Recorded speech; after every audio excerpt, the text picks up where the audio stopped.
Greetings from Dr. Eileen O'Connor. I'm going to show you how you can put closed captioning quickly onto YouTube's. As you know, I highly recommend that you learn how to do screencasting, which is what I'm doing here, and bringing them up to YouTube so that you can have something that can be publicly accessible or private, but is not locked into any particular school or institution. YouTube has a pretty good automated feature for making closed captionings, but it doesn't always work well.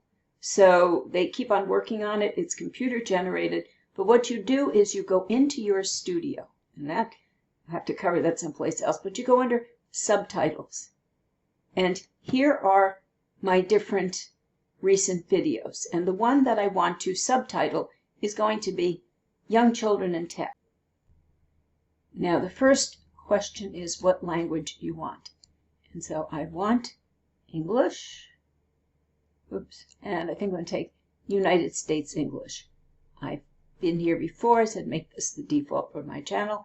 I then confirm it, and it comes up with several options. Okay, now today, okay, this is when I created it. Now this comes up, and I want English Automatic, and I think this is if you've got kind of some fancy external support. I don't have it, so I'm going to go to Duplicate and Edit, and here it comes.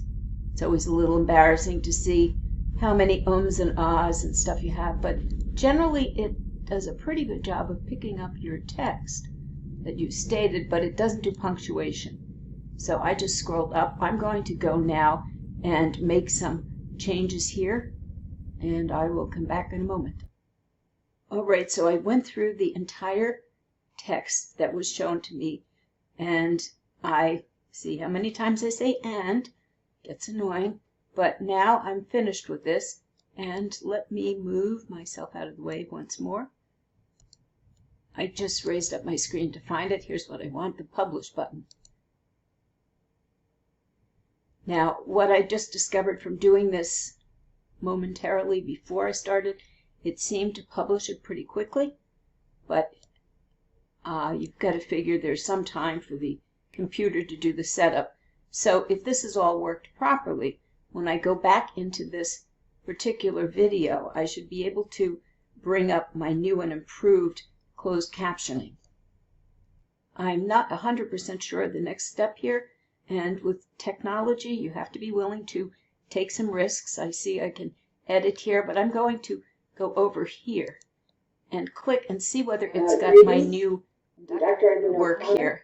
Does something with my official curriculum vitae. But I just went to another window to show you. So I looked at this momentarily after I made the change, and I can see that the change went in already because I didn't have any punctuation. So it seems as though it's worked pretty quickly. So if you're using YouTube, you want to be sure to go back in and put in the closed captioning. It's not that difficult, provided that it did save that automatic captioning. There can be some time delays, so what you want to do is be looking to see how long it takes before your video is actually posted. Give it a little more time, then go back in and put on the closed captioning. So good luck with it. I think it can make you productive very quickly.